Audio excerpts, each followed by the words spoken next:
बिस्मिल्लाहिर्रहमानिर्रहीम। गर्मियों के मौसम में ठंडे ठंडे और खट्टे मीठे से मशरूबात पीने को बार बार दिल करता है, लेकिन सॉफ़्ट ड्रिंक्स यूज़ कर कर के हमारे मीदे जवाब दे जाते हैं।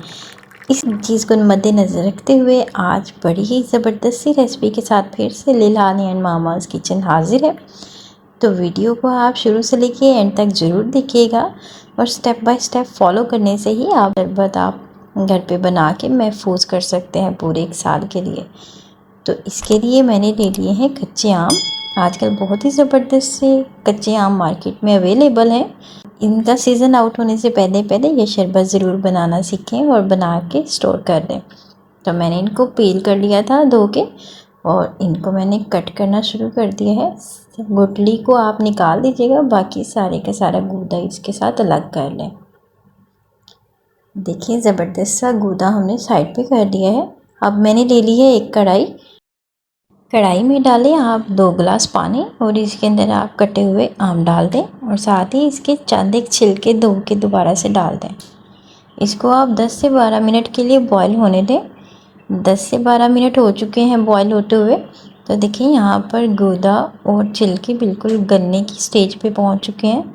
तो इस स्टेज पे हम इसके अंदर अपना धोया हुआ पुदीना के पत्ते ऐड कर देंगे। पुदीना फ्रेश लेंगे तो आप पाउडर भी इस्तेमाल कर सकते हैं।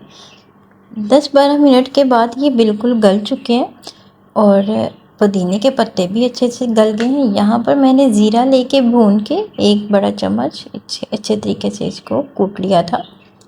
दरदरा पीस लें और सेट असाइड रखें अभी। और अभी देखें यहाँ पर हम चेक कर लेते हैं कि ये ठंडा हो गया था तो जग के अंदर डाल दिया था और इसको अच्छे से ब्लेंड कर लें। 2 गिलास पानी ऐड कर लीजिएगा ताकि जब हम इसे छानें तो इजीली छन जाए। छलनी की मदद से छान लेते हैं। अब जग के अंदर 2 गिलास पानी और मज़ीद ऐड करें ताकि जो जग के अंदर गूदा लगा हुआ है वो भी अच्छे से निकल जाए। इसको भी छान लीजिए और ये जो पल्प बाकी बच गया है इसको आप डिस्कार्ड कर दीजिए। इसको उबलने के लिए रख दें। 10 से 12 मिनट आपने इसे उबलने देना है धीमी आंच के ऊपर। दरमियानी आंच के ऊपर ये उबलते हुए ऊपर से झाग आने लग जाएगी। इसको आप निकाल दीजिएगा अगर आपने इसको स्टोर करके रखना है। चीनी ले ली है मैंने 1 किलो, क्योंकि 1.5 किलो आम थे उसी हिसाब से चीनी डालिएगा। तो इसके अंदर मैंने अभी थोड़ी सी चीनी बचा के साइड पे रखी है। मैं बाद में मीठा चेक करूँगी, अगर मीठा कम हुआ तो मज़ीद डाल लेंगे। अब इसको हम अच्छे से पका लेते हैं और इस स्टेज पे हम डाल देंगे काला नमक।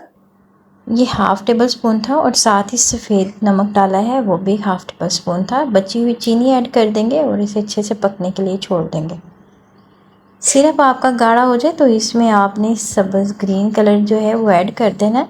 2 से 3 ड्रॉप्स ही इनफ होंगे, ज़्यादा ना डालें, फिर ज़्यादा ग्रीन अच्छा भी नहीं लगता। यहाँ पे भुना कुटा ज़ीरा मैंने ऐड कर दिया है, वो 1 टीस्पून ऐड करके इसको भी पकने के लिए छोड़ दें। ये एक ड्रॉप करके जब गिरने लग जाता है तो इसका मतलब होता है कि हमारा सिरप रेडी है। इस स्टेज पे आपने लेमन जूस ऐड करना है 2 टेबल स्पून, ताकि चीनी ना जमे, सिरप वो अच्छे तरीके से हम काफ़ी अरसे तक स्टोर कर सकें।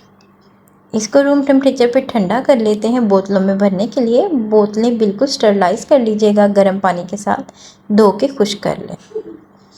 इसको हमने ऐड कर लिया बोटल्स के अंदर। देखिए सिर्फ और सिर्फ 1.5 किलो आम थे, जिनसे मैंने 2 बोटल्स जो है अच्छे तरीके से भर ली हैं। और इसका अब हम देख लेते हैं इसको हम सिंगल सर्विंग के लिए कैसे इस्तेमाल करेंगे। थोड़ा सा आपने सिरप लेना है और इसके अंदर ठंडा पानी डालें और बर्फ़ जितनी आपको रिक्वायर्ड है उतनी आप डालें और अच्छे से इसे एंजॉय करें। उम्मीद है आप लोगों को ये रेसिपी बहुत अच्छी लगी होगी। रेसिपी पसंद आए तो सब्सक्राइब करते हुए जाइएगा, लाइक करते हुए जाइएगा और इसी तरह से ज़बरदस्त सी वीडियो देखने के लिए बेल का आइकॉन ज़रूर दबा दें। ज़्यादा से ज़्यादा शेयर करें। Thank you for watching.